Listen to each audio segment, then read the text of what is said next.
Hey there, Minnesota Vikings fans. You are listening to the Purple People podcast. We're going to talk about Blair Walsh being fired. My name is Kyle West. I'm accompanied by Adam Carlson. I'm here. Kyle Smith, we got you with us. Back again. Thanks, guys.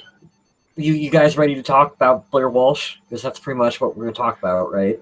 It's going to be a lot of conversation about the kicker. And right now, I haven't seen an official answer to the situation, but we'll talk about that in a little bit. First, I want to apologize. I'm still not completely out of the woods with my coughs and kind of difficulty to breathe every once in a while. So it's going to be a little bit of an adventure for me, but I think I'll make her through. Also, my internet is spotty today, so if I drop out, it happens. But I will never drop out of all of your hearts. That's correct, sir. That is correct. But I'd like to welcome everyone to episode number 226 of the Purple People podcast. This one is titled The Kicker Man, after one of the cheesiest remakes of all time, The Wicker Man, The Bees.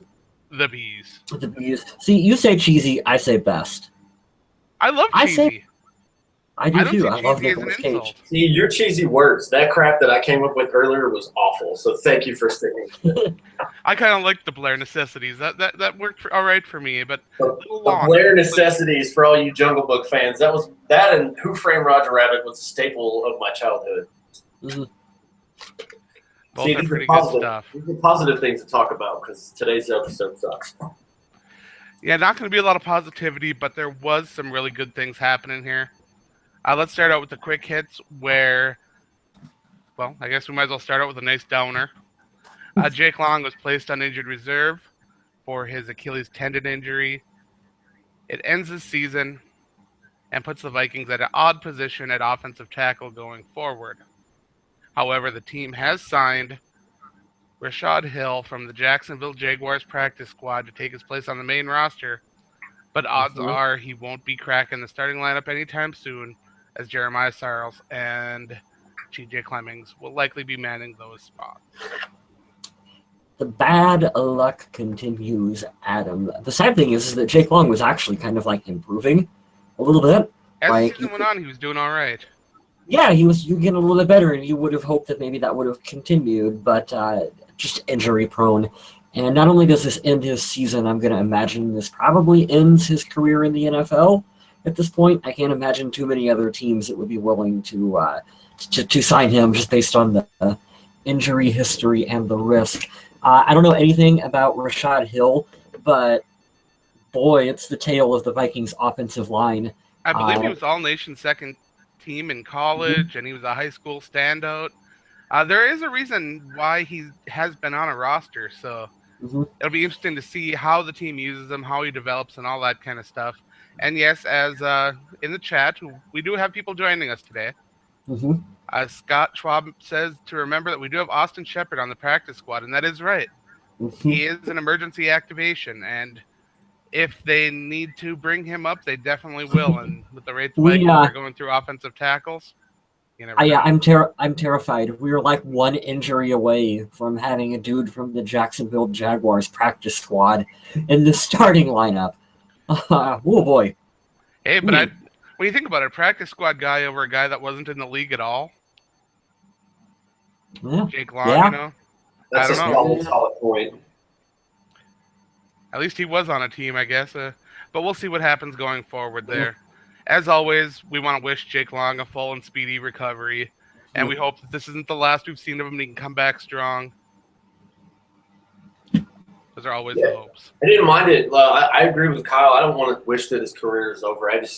You got to think he was sitting on his couch before he needed him. We were in desperation mode for alignment. It's going to be a big challenge, yeah.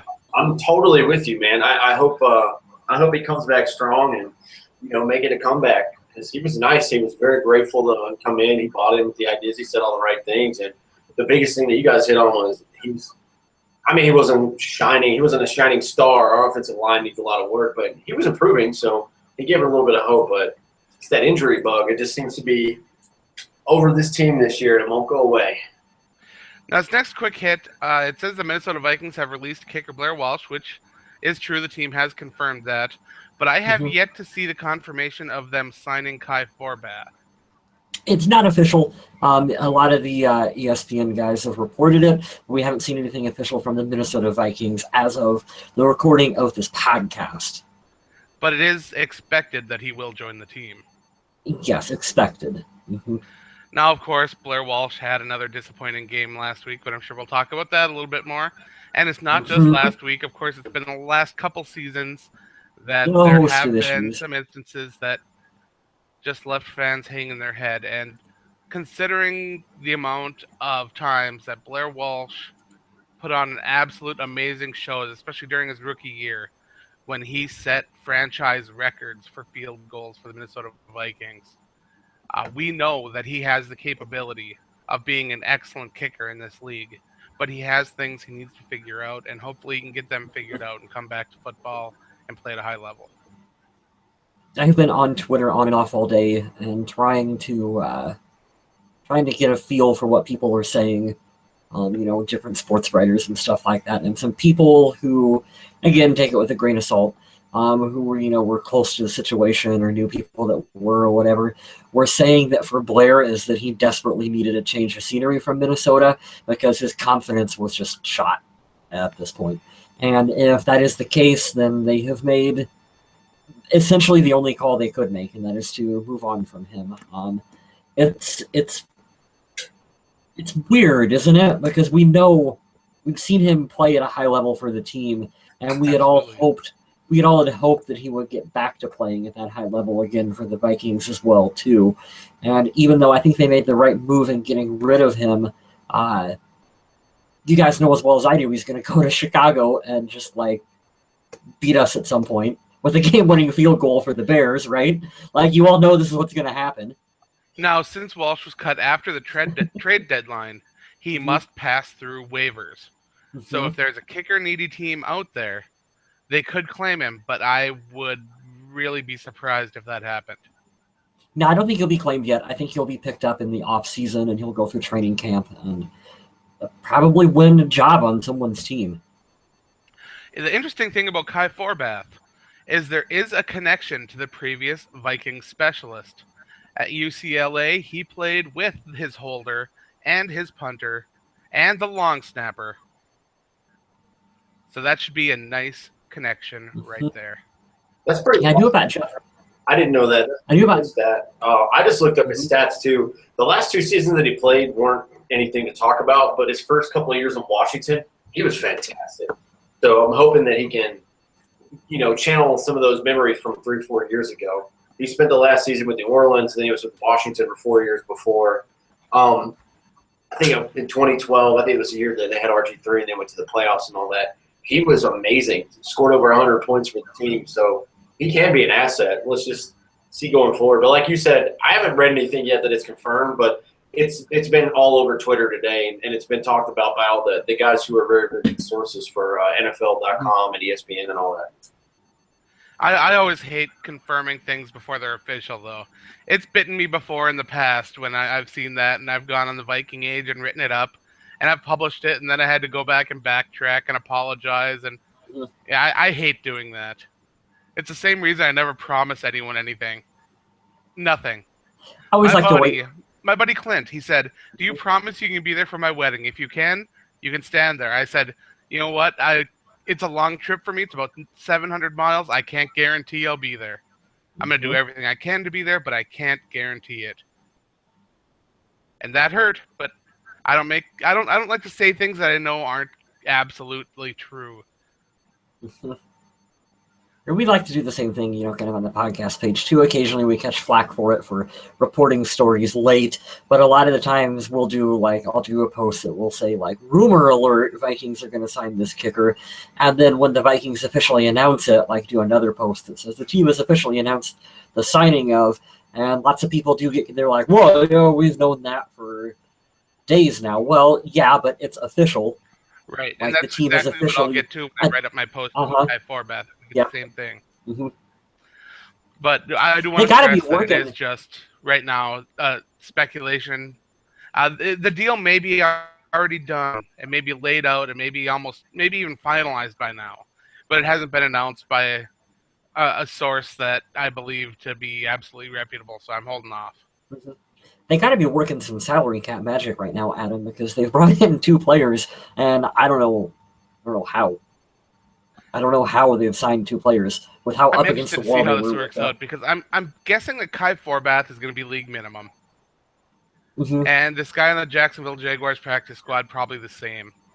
And I'm wondering how much of the salary that of Blair and I think Jake Long's entire contract was guaranteed,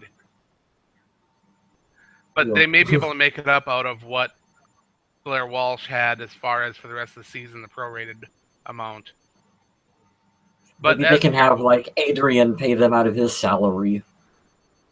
You know, he should have enough. Just write him a check. No. Write him a check like once a month. They'll restructure Adrian and give him more guaranteed money again. All the guaranteed money. Even all of it. All of it. So, the injury report now, you don't have to designate one guy on injured reserve to bring up to the main roster again. Which I like. He's healthy. I like. That was an excellent decision. So, for a while, there was a kind of rumbling as to whether or not it was going to be Adrian Peterson who was brought up or left tackle Matt Khalil. Now that situation got a little bit clearer as Matt Khalil says it's unlikely he will play this season. And as we all know, this was Matt Khalil's 5th-year option on his contract. So his deal with the Vikings is up. And it makes you wonder, is his time as a Minnesota Viking done? I don't think so. I think after all the struggles this year, we would love to see Matt Khalil in there. It's like the best-case scenario for him because the most glaring needs on the line. I don't think it is. But if we had solid line play, maybe not. But, Kyle was talking about that earlier amongst the 3 of us. You were saying that he doesn't really seem like he cares, or maybe he's just down because he can't play football. I don't know. I don't know. That's kind of always been his personality since he signed with the Vikings, is that he kind of sounds like he doesn't care. And I think he just maybe comes across that way, like that's maybe not his intentions. Maybe that's just like a, like Jay Cutler is the way Jay Cutler is, and people say it doesn't look like he gives a shit. When he does, that's just the way that he just happens to look. Like Matt Khalil kind of has that doesn't really seem to care attitude so much. Right. I don't know. I think they'll try to sign him back. Whether or not he comes back depends on how much he's going to ask for. Yeah, his going rate is going to be a big deal here because he won't be getting any kind of money like he was getting previously on that 5th-year deal. So, be interesting to see how that works out as well. Mm-hmm. Finally, some positive news here. We got Terrence Newman nominated for the NFL Sportsmanship Award. I believe it is, I don't have that right sheet up. And you don't have the name of it either. But anyway, each team nominates one player who exemplifies good sportsmanship on and off the field. And it is cut down to 8 by a team of NFL experts. I believe it's former players. And then the 8 players that remain will be voted on when the players do the Pro Bowl voting, and the winner will be announced at the NFL Honors Ceremony. Now, the winner will get some money to go to the charity of their choice, along with a lot of other really cool things.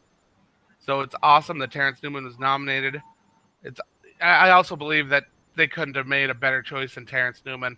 I think in the past, Chad Greenway has been nominated, and it's hard to argue against Chad Greenway when it comes to anything humanitarian, sportsmanship related, because he really is a class act. But Terrence Newman is just as deserving of the recognition, and it's great to see him get it. I'll tackle the last one here, Adam, since I added this one in. We got just a bit of a rumor alert. And like we said, this is strictly a rumor, so take it as such. The Vikings and the Green Bay Packers are among the teams that are supposedly interested in the recently released Seattle Seahawk running back Christian Michael. We've seen that without Adrian Peterson and with Jerick McKinnon being potentially hurt, they have been struggling mightily to run the ball. So I could definitely see why they would be interested in notion of bringing in another running back to the squad. I'll tell you why I think this would be a great idea. This guy does not have patience to save his life. He has a lot of big plays. Well, you don't have a lot of time with this offensive line to be patient. Ronnie Hillman's getting in there and catching passes and running the ball. What do you have to lose? A roster spot? I don't really. Who goes? We can talk about that. Yeah, give me a little bit to think about that one. Yeah, that's a good question. I do want to add one more. Fansided is doing a ranking of the top 250 fandoms of all time, and the Minnesota Vikings were nominated. If you're on Twitter, use the hashtag Fandom250. It's up against some really crazy fandoms. We got The Walking Dead, which I'm a big fan of, and it goes all the way down to fashion, movies, TV, just really anything. And I would love to see the Minnesota Vikings have a place in the top 250. Even though they're a smaller market, I believe that the passionate fans are there to get a nice spot on the list. So if you can, head on over and use that hashtag. We got a good discussion going on in the chat right now. Lewitt asked whether there was drama behind the scenes between Blair Walsh and Chris Kluwe. Some of you guys seen the tweet that Chris put out. I don't know exactly if there was what went on. From what I had heard, there was a little bit of when Kluwe was going through like his stuff with special teams coordinator Mike Prefer, and there was like the testimony between whatever. It was that Blair Walsh was one. And that was when Blair was a rookie. Is that he said that there was no kind of like homophobic rants or whatever that had went on, and basically didn't side with Kluwe. And so that may have been what the was over. It's hard saying. I agree with Ben Lieber. Be more classy, Chris Kluwe. And don't take that shit to Twitter. That's my opinion on it. And that's hard for Kyle West because he is a fan of Kluwe. Yeah, I'm a Kluwe fan. I got a Kluwe jersey. I still wear it sometimes. But there are times where it does pay better to keep your mouth shut. I actually had a talk with Mr. West about this a while ago. Mm-hmm. Even if you think that you were right on something, there's no point in going and bragging or rubbing it in someone else's face. They'll know. Exactly. Especially when you're sitting on the couch, man. Like, what do you prove from the couch? You're no different than a fan at this point, except you have experience. I know a lot of people will say, "Oh, you played the game. Good for you, bro." But you're still sitting in the same spot that we are now. I personally don't understand it.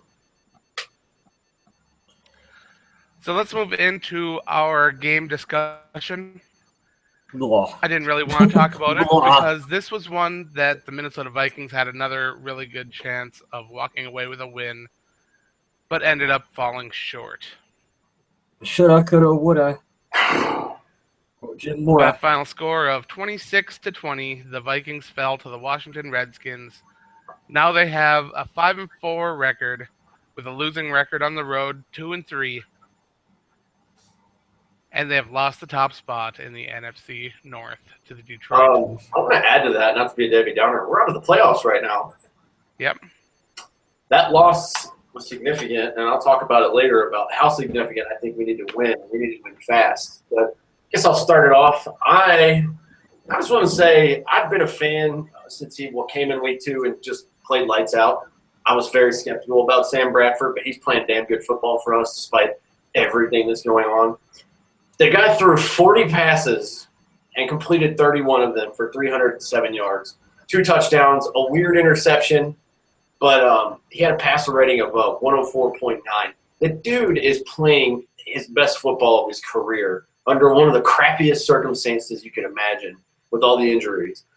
I love the way the guy's playing. I think he fits our system and our team very well. And I was going to say something very, very discouraging. I would like to think that because he's here, certain players are having fantastic seasons. I'll leave it at that because of his ability and his accuracy as a quarterback.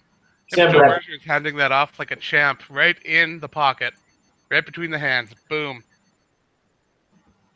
Oh, you're not talking about Berger? That's exactly who I'm talking about. No. Yes. I give the offensive line all the love in the world. They've had a brutal year so far. But Sam Bradford gets my game ball. He played very, very well.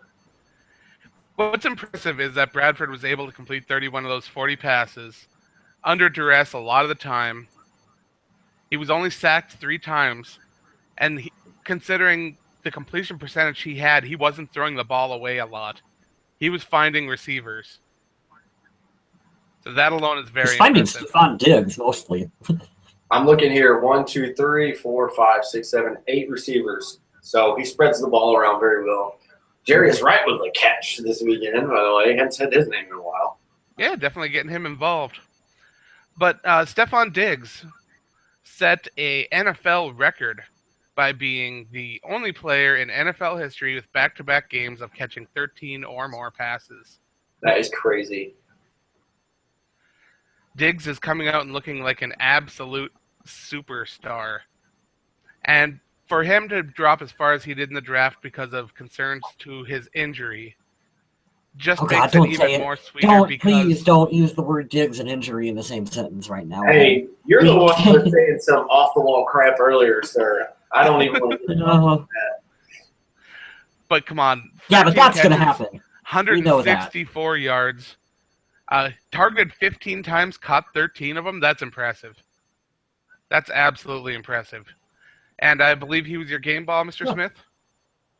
What's that? Sam Bradford was your game ball? Yes, sir. Gotta love giving away the game ball. We were talking about Stephon Diggs, and Stephon Diggs was the recipient of my game ball.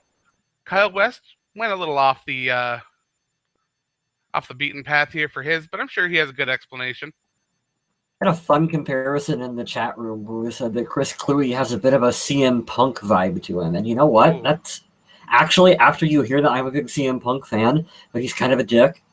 And yeah, that's actually really pretty accurate. I like that. That's a good one. I gave my game ball to, I don't even remember, I gave it to Kyle Rudolph. 5 receptions for 69 yards and a touchdown. Him and what's his name, Sam Bradford, have a pretty good rapport with one another. You're seeing him get some I'm out of it this week, guys. You're seeing him get some he's a safety blanket of sorts for him, and so yeah, he gets my game ball. I want to double up and do Diggs for 2 of us. That's fair. I'll start over with the donkey. We released him, Blair Walsh. The struggles continue and continue and continue. And even though we lost by 6 points, I believe he missed a extra point this weekend, correct? So he missed 1 extra point. I don't know. We pretty much covered it all. I could go a couple of different routes with that, but it was just it was frustrating for me. I had to work Sunday, but I didn't have to be in work until the game was actually over. I start 2 hours behind now, so my games usually start at 11 a.m. So I was watching, and I was excited. And when that happened, my head just sunk to the floor. And I said it out loud, and I said it on my Facebook account. I don't know how he's going to be on this team after this year unless he just wins every game now by a field goal or a game-winning field goal. But I just hung my head. I said, how much longer is this going to go on? But obviously we answered that question today. I don't know. I hate to do it because he got released. It kind of seems like we're picking on him, but that's why I went with Blair Walsh. He just again and again and again and again. And I'm not going to credit the loss of this game on him, but he had a big part to do with it. Mm-hmm. Now Kyle West also picked Blair Walsh. I decided to go with Brian Robinson, who really failed to get to the quarterback. And I know that the Redskins' offensive line is strong, and I know that the Redskins' offense is also designed to get the ball out fast, just like the Vikings is. But he's a veteran. He's got to be able to get his hands up in traffic, bat some balls down, make runners change directions. He didn't register a single stat for this game. That's not good. Kind of frustrating. After the game, Everson Griffin came out and said that the team as a unit had to do better. And when I heard that, I automatically thought about watching Brian Robinson. And don't get me wrong, the effort was there. He's always a high motor player. But he just was shut down in a big way. And every time he thought he was going to get there, he'd make a big move. He'll spin off, use a bull rush or something, and each time he had a little bit of an advantage, the ball was already out. Mm-hmm. It was I just really a want to hard say, time. I'm trying to think of where I saw it today. I think it was on the Vikings app. I think it was Charlie Casserly, which I'm not a fan of listening to whatsoever. But he had a great point today, and it's starting to shine in the last 4 games because it's slowly gotten worse. And yes, we have played very well. Our offense has actually been doing pretty well the last 2 games, trying to find a rhythm there. The defense that was absolutely terrifying the first 5 games of this year, we rely on the pass rush. Our D-line is the core, and when our D-line doesn't play well, our linebackers and our secondary, they don't play as well as they can. Now, when the pass rush is there, it elevates our guys. And I'm sure you can say that for a lot of teams, if not all defenses. But our team in particular, I'm not discrediting any of our players on defense. I know that's the better part of our team. But without that pass rush, without Linval Joseph going up the middle, and without Everson Griffin always being a headache, guys like Harrison Smith, I'm not going to say he looks pedestrian because he's a very, very good safety, but they're going to look average. And that's what they've been doing the last couple of years. Harrison Smith's strength is not in coverage. That's not his strong suit. That's one of the reasons why this offseason I pushed so hard for the Vikings to go get a cover guy.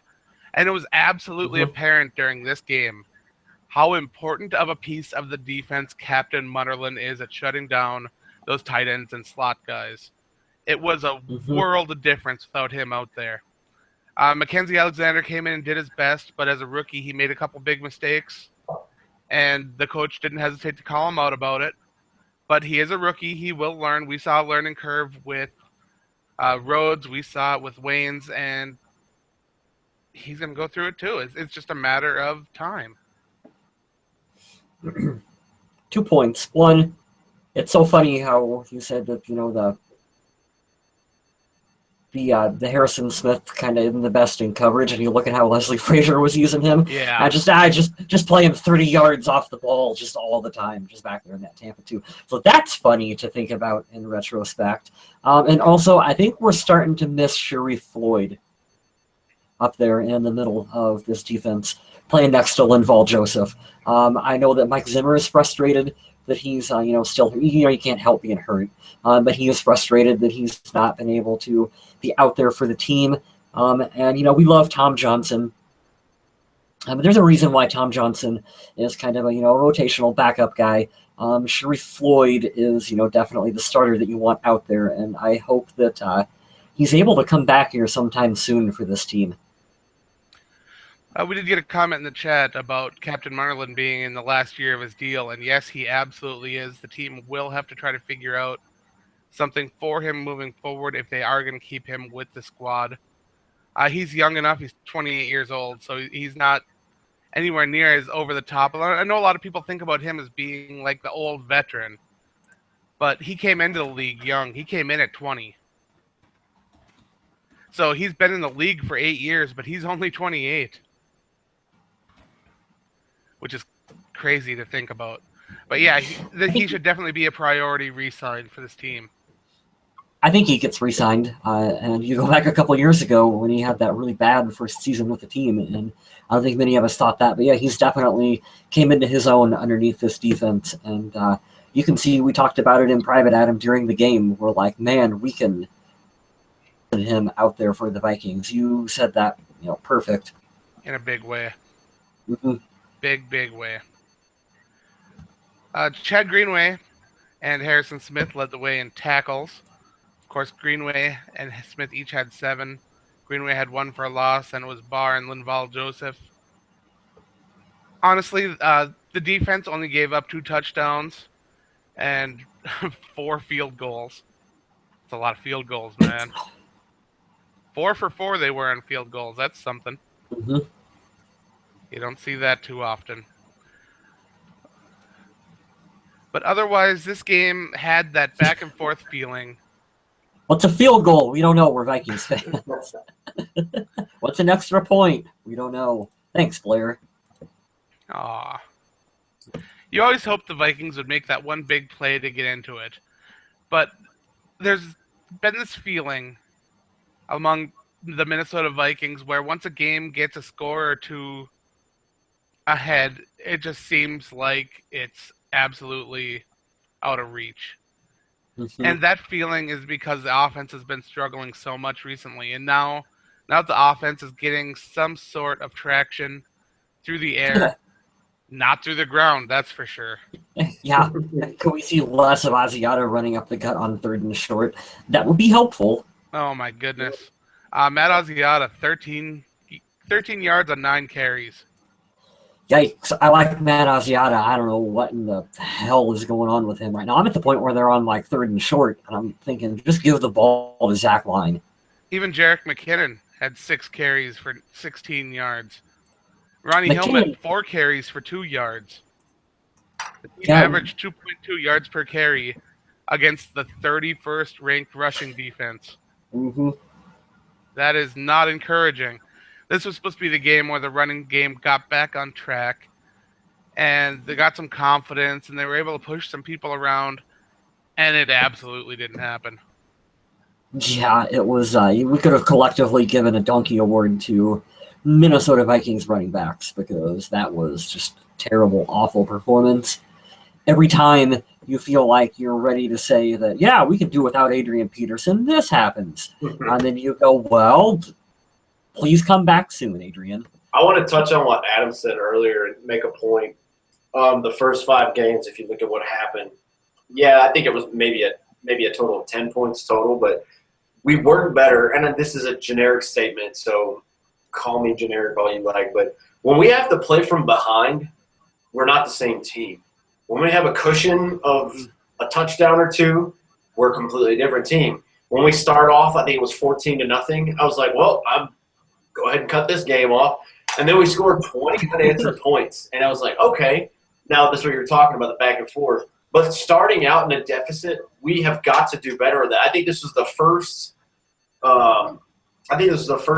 I think in the last couple of games they said that we scored a touchdown. We've been scoring a lot of points in the second half. So we've got to do better on that.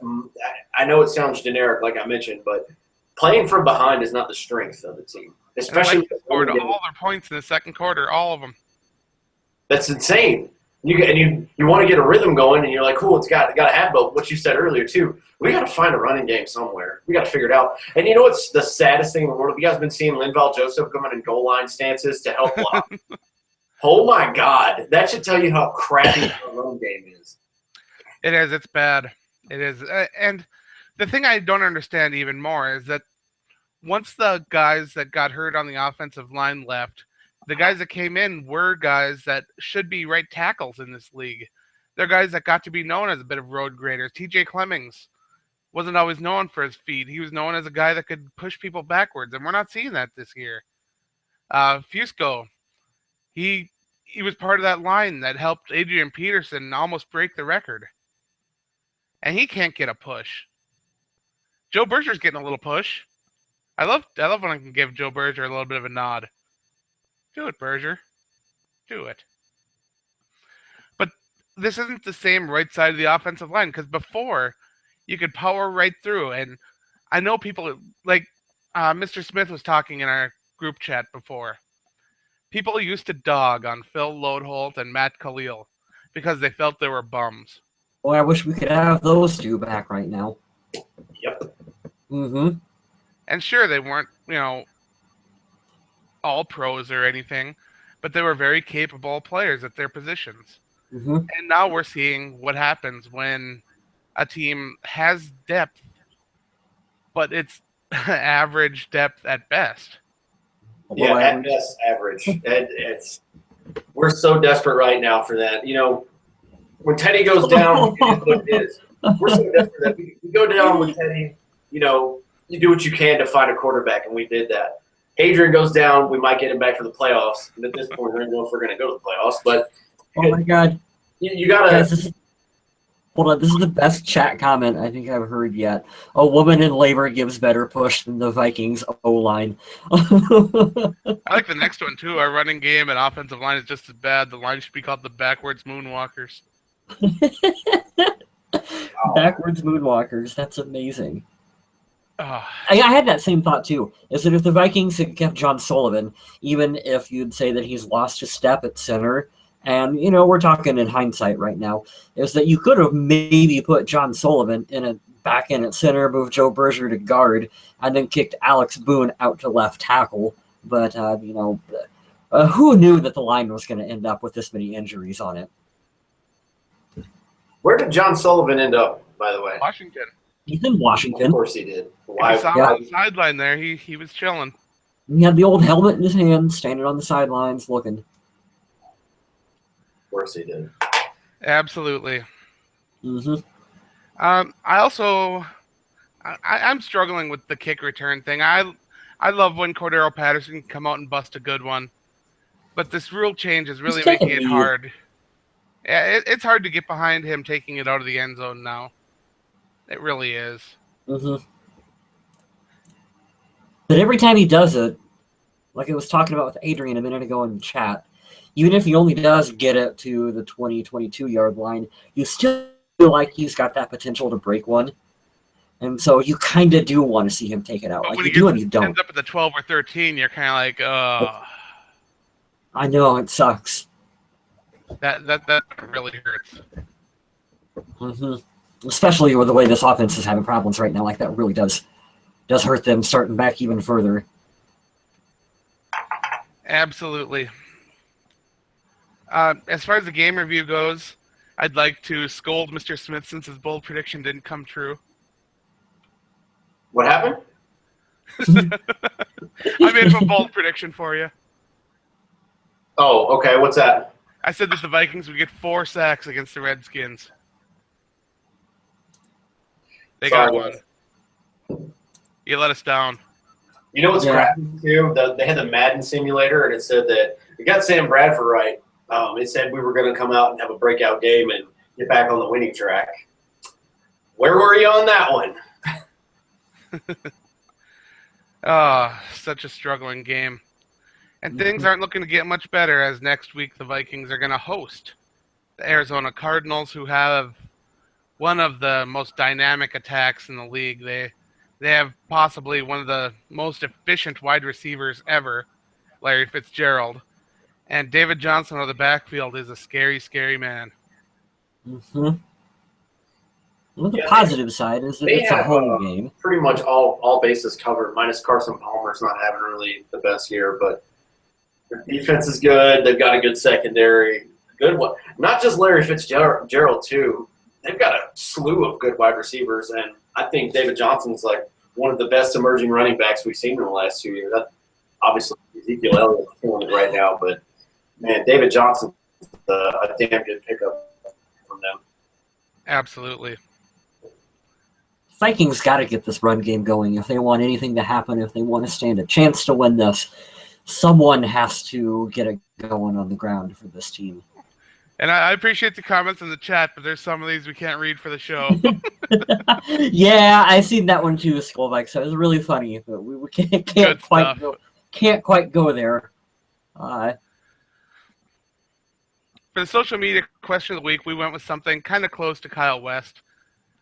West has been taking a look at the wide receiver situation, and he's been wondering what kind of impact Norv Turner's resignation will have in the long run on Charles Johnson's future with the Minnesota Vikings. There it is. You asked earlier. We pick up Christine Michael. Who we're going to cut? Drop Charles Johnson. I'm okay with it. Solved. Eric Larson says he'll have no impact. Apparently the team's going to continue loving him and giving him opportunities without the offensive coordinator who has a connection to him, which it could be true. Mm-hmm. Could be. Thomas Buse says it can't get much worse, and it really can. It absolutely can. Well, it can get a lot worse.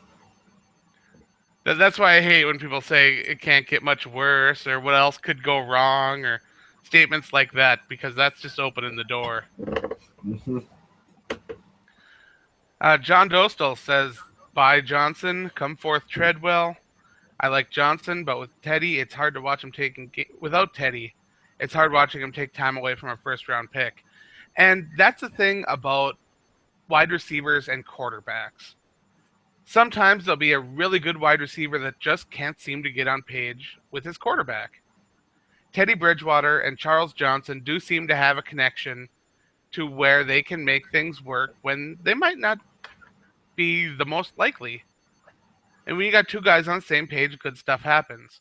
Now Sam Bradford came in, he's not quite on the same page. He's looking at Stephon Diggs. And you can definitely tell he's looking at Diggs. So it makes you wonder if the Vikings are going to be moving forward with Bradford, at least until Teddy Bridgewater's healthy and they have time to sit down and evaluate what's going on there. Is Charles Johnson worth having the spot? Because I know for a while, people were talking about whether or not Jarius Wright was worth the roster spot. And now Charles Johnson's kind of showing up and saying, I'm not sure what my role is.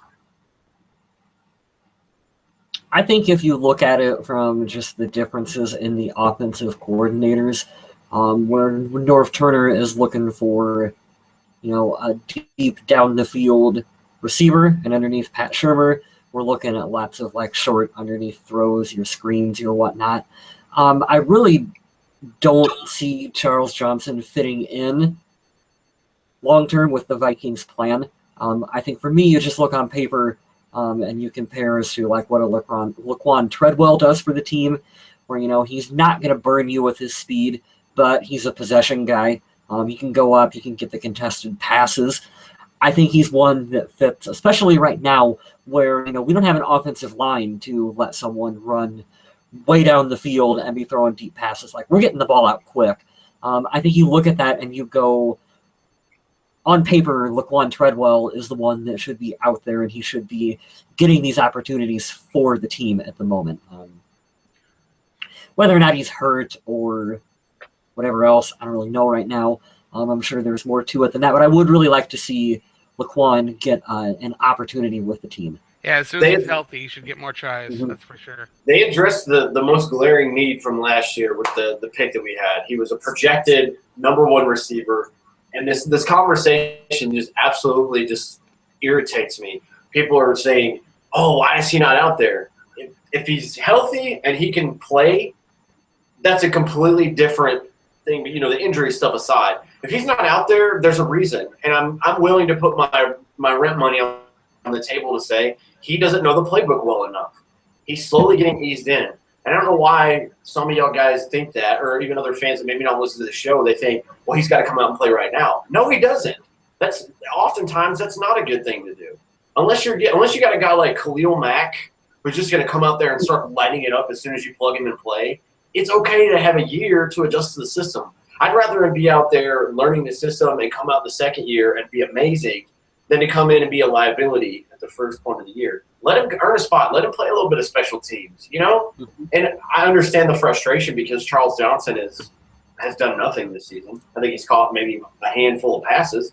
But you got to give and take a little bit, We can't just make adjustments and just completely get rid of someone right now unless you're having a horrible year like Blair Walsh. I mean, you got to think about these things. I hate that conversation so much. Well, why is Charles Johnson playing in Laquan Treadwell? Maybe he hasn't learned the playbook yet. That's a hard position to learn stuff. Look at Cordero Patterson. He struggled for years. Finally seems to find his way in.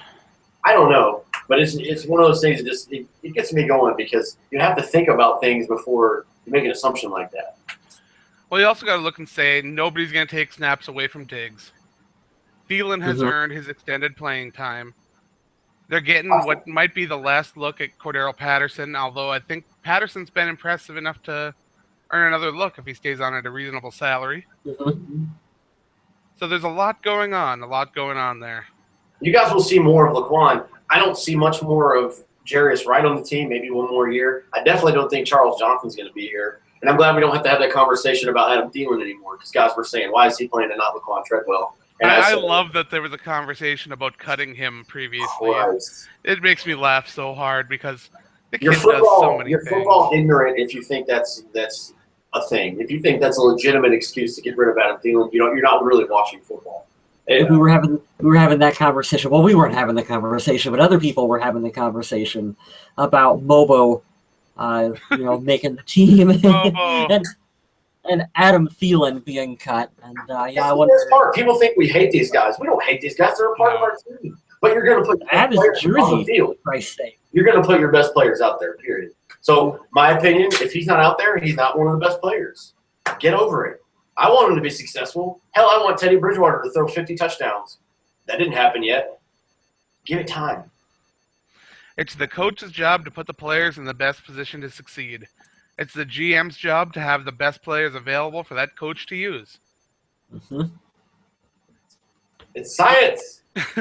It is. It's all just, it's setting up different things. That's all it is. I don't think we have a question set for the social media next week. I think we're going to come up with one on the spot. Unless you got one, Mr. West. Nah, but you can check us out on Facebook.com/Purple People Podcast. That's true. And we'll get you one posted. And I want to give you guys an update on the Survival Football League because we lost another one. Super Skull Bowl has dropped out after receiving his third strike. And we still have Jesus, the Purple People Eaters, and Purple Waynes with 0 strikes. Purple Waynes. I like that. With 1 strike, you've got me. I'm still in there. Bleeds Purple, SB Homeboy, the Aussie Viking, Vikings Pride, all with 1 strike. Now, we do have 3 teams on the verge of elimination. If they get one wrong, we got EE Yin Yang, Skolger Nation, and Zim Zam Can't Be Flim Flammed. It's a good name. That's awesome. But I'm really excited to see this keep going because we do have that great prize package and the fact that there are 3 players through Week 10 with no strikes, and I'm betting I'd have been there if I had remembered to make that 1 pick. I missed a pick. But I'm going to give you guys... Someone asked... Oh. Hey, Adam, someone asked if we swapped beards for November. Hey, mine's on its way back. Mine is on its way back. In case you missed it, Adam got sick, and you guys know sometimes you get sick, you have to shave the old beard off. Well, I couldn't have it for my Halloween costume either. Oh, here you go. When the person you're dressing as doesn't have a beard and you got a big beard, it just doesn't work out. It just does not work out. But I'm going to give you guys my pick for this week. I am going with the Oakland Raiders. I'm picking Cleveland. I don't know. They gotta win. Gotta win at some point. Well, I have been tempted to take Cleveland on a couple times, but I think Oakland over Houston. I'm feeling pretty good about that one. Oakland, they're playing in my neck of the woods. I want to say that too before I give out a bold statement for this week. I apologize for not being here. I just got internet yesterday. My schedule's really crazy down here at Fort Bliss, training all these dog teams. But, yeah, I thank you guys for working with me. I know it's frustrating to have all these difficulties. But you can see it works great now. I got my Amazon Fire Stick, got everything ready to go. I can watch football now whenever I want, so that's cool. But, yeah, they're playing in Mexico City. That's crazy. I didn't even – when's the last time they did that? I know they go to London for whatever stupid reason every year. I didn't even know there was a game in Mexico City. Yeah, the only reason I knew that, I listened to NFL Insiders today, and they were talking to maybe Chris Mortensen, I think. I don't know. Who cares, really? But saying, Bill O'Brien's talking about brushing up on his Spanish, and I was like, why do they keep saying that? And then I realized, oh, my God, the Monday night game is in Mexico City, Mexico. So that's pretty cool. Is the wall up yet that they have to get over, or is that not there yet? It's a work in progress, actually. It's more of a fence. It's more of a fence now, Adam. It's a very, very tall fence, by the way. Yeah, one of those imaginary dog fences where they shock the dog, one of those?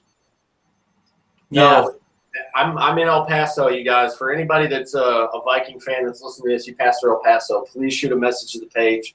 We'll go have a beer. We'll go talk Vikings football somewhere. But I am very, very close to the border, like within 10 miles, and that fence is humongous. So I don't know why he wants to make it even bigger. Pour some cement on it, and you got a wall. Boom. There you go. Pour it over it like syrup. Just like syrup. But then you're making a ramp, so I guess you don't really want to do that. Oh, tangent time. It's always tangent time here. Yeah. Scott Schwab is taking the Vikings over the Cardinals, and he says that's bold. It's pretty bold. Can I make a bold statement? No. Can you guys hate my bold statement? The kicker's going to miss a field goal and everyone's going to lose their shit on Twitter. Yeah, if it happens, it happens. And everyone's just going to be it's status quo at this point, so I don't really know why yeah. bad. Our friends over at the Daily Norseman want us to call him Cobra Kai Forbath. The Vikings have more rushing yards than passing yards versus Arizona this week. That is insanely bold, and I don't think unless it's a lot. I'm going to go and say that's not going to happen. Unless we do just all jet sweeps with Stephon Diggs and Cordero Patterson. Unless Adrian Peterson's coming back and we don't know it. Yeah. Yeah, that one's really bold, really bold. That's super bold. But we got our king of the bold statement. We got Kyle Smith. Dude, this sucks. We're already 9 games into the season right now. It's going to be over before you know it. All right, so 4 weeks ago we were sitting at the top of the NFL. Right now we fall into the middle of the pack at number 15 in the power rankings, if you care about that kind of stuff. I'm going to go ahead and throw it out there right now. We should be, in all reality, and that's a big should, we should have made a field goal last year in the playoffs. We should be tied with the Dallas Cowboys at 8-1. I'll give the Eagles game away. There's no way we should have lost the last 3 games. We're better than those teams, but we decided not to play good. If we don't win this Sunday, I'm going to go ahead and tell you right now we're not going to the playoffs. And I don't want to say that now to be Debbie Downer. We have the Dallas Cowboys, best team in the football right now. We have to go to Lambeau, and I'm trying to think of who else. We have 2 games that we could potentially give away, and I don't want to say that, but we play the Colts and the Jaguars. You'd think somebody wrote recently that we have a forgiving schedule. No, we don't. No such thing. Any of these teams on any day can beat us. So I'm telling you right now, this is an absolute must-win game. This is a solid team. I know Seattle is. I think they're number 2 in the power rankings right now. They're turning on all cylinders again. I think they're going to win the West and go to the playoffs there. They'll be a top 4 seed in the NFC playoff picture. But don't sleep on the Cardinals. You got to remember they were in the NFC Championship game last year. And like I was saying earlier, minus some spotty I forget his name, Carson Palmer, quarterback play, they have all the pieces that you need at every position. So it's going to be tough. The only thing that I have that's positive is we're playing at home. I hope we can figure it out there. But I'm telling you right now, if we lose this Sunday and we go to 5-5, we're not going to go to the playoffs. We just fell out of the picture, the playoff picture, and we just slid out of the top place in the NFC North. And there are way better NFC teams right now that aren't even the best in their division that are going to crack those wild card spots. So we've got to figure it out. We've got to figure it out fast. We got some fun bold predictions here in the chat still. Skullbikes5 says that the Vikings don't miss a PAT this weekend. I like it. Let's see. Maybe we'll just go for 2 every time. I like it a lot. That's all I have for this weekend. I do want to say that Kyle West has joined me over on the Viking Age. He's published his first piece. Congratulations, sir. And it is getting a lot of attention in the comments, which is fun. People arguing. I love the people arguing in the comments. It's so great. It's awesome. I love that. It's fun. I was wondering when you were going to... It's working. It's working because they're refreshing the page. Viking Age, sir. Good income, and you get to do something you love. Yeah, it's cool. It's a lot of fun, and it's always nice to have your opinions heard by other Vikings fans around the world. Even if they don't agree with you, it's fun to start the discussion. That's what it's all about anyway. Over on Undead Walking, we are absolutely killing it this month. What you got to do is, if you like The Walking Dead, head on over to undeadwalking.com, download the Fansided app on your phone, check it out. So much good stuff on there. We are having a great month and having a good time as well. Scott made an awesome comment. I hope someone tells Everson Griffin that he can eat a turkey leg on national television if we win the Lions game on Thanksgiving. Am I the only one that absolutely doesn't like the Vikings playing on Thanksgiving? No, I don't like it at all. I don't like it anytime we're in any kind of prime time or any holiday game. Nope. I want to spend Thanksgiving sitting with my family. I love the Vikings. I do. But when the Vikings are on TV, that means I got to work. Yep. And I want to spend this time with my family. I don't want to be, going back and forth between my laptop and the TV and social media. I don't want to be doing all this stuff. I want to enjoy the day. I want to spend it with my family. The Vikings do too. You know what I wish? I wish we could play Sunday at 1 o'clock every week in Minnesota. That would make me really happy. I could work with that. Every week. That'd be perfect, right? Wish we had Brett Favre back at quarterback, too. I wish I was an Oscar Mayer Wiener. Yeah. Touche. Well, I have to give my little spiel. Last Thursday, or was it Friday? Let me look on my calendar really quick. It was Friday. Last Friday was Veterans Day. You could have your Google dictionary thing, whatever. Anyone who's been involved for the U.S. military that served in a war, I guess you could say that's me. I don't like to do it because I'm still in and I've chosen to be. But I got to give a shout out to the NFL for always doing the right thing for stuff like breast cancer awareness, and then November for Military Month for the Salute to Service. Thank you, football, for recognizing all the people in this country who serve the country in the United States military. It doesn't matter what branch you do, even the civilians that have the government contracted jobs. Thank you for what you do. It's been a pleasure, and I still have 10 years and some change left to do my time to get my retirement check. It's been a blast, but I want to give a shout-out to all the people out there that do this day in and day out, this thankless job.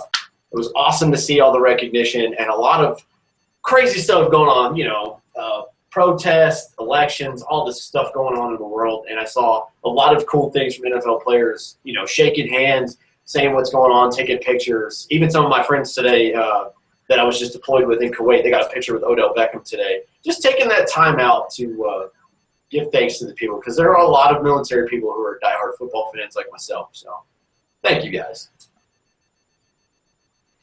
Absolutely. So what is November is Salute to Service, right? Or is that October? November is Salute to Service. October is Breast Cancer Awareness. Do they have anything for December? Elf Awareness Month. Elf Awareness. No elves. Like the movie Elf? Yeah. The Elf Awareness Month. People like Will Ferrell, I guess. He's good stuff. It's a cause, Oh, man, this could have been a bold statement. So I had it going on while we were talking in there. Stephon Diggs is already over 700 yards on the season. He's got 7 more games. You guys think he cracks 1,000 yards this year? Yeah. I say hell yes. Yeah, that's going to happen. I think so, too. Until he gets hurt. The predictions are just getting bolder and bolder and wackier in the chat, so I think it might be time that we hang this one up.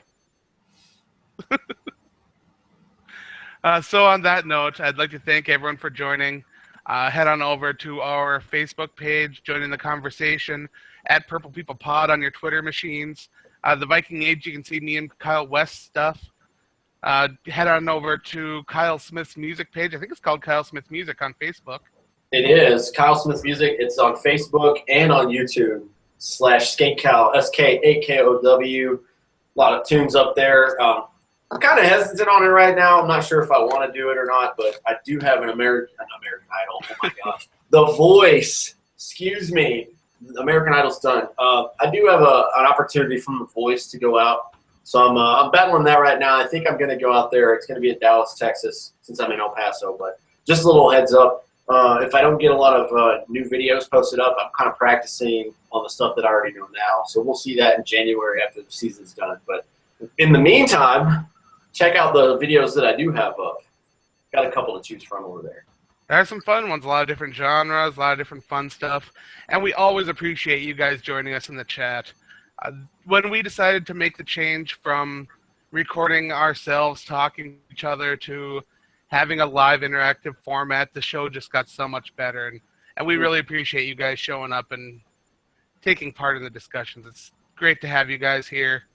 And for those that can't make it, it's always nice to have you guys listening to us on one of the many, many sources where you can listen. I don't even know what they all are anymore. Twitcher, iTunes, Podomatic, AM, FM, Radio Band, probably at this point. I don't know. If you hold your fingers close to your temples, you can probably hear us too. I don't know. You put your ear next to a seashell. Listen carefully. You can catch it. You can catch the of Adam Carlson in the distance. As long as you don't use the 3 seashells in the bathroom. That's a. Oh Jesus, that's a good reference. But yeah, we need to go. This is getting out of hand. Yeah, you guys stay safe. Have a good weekend, and remember to stay classy, Minnesota.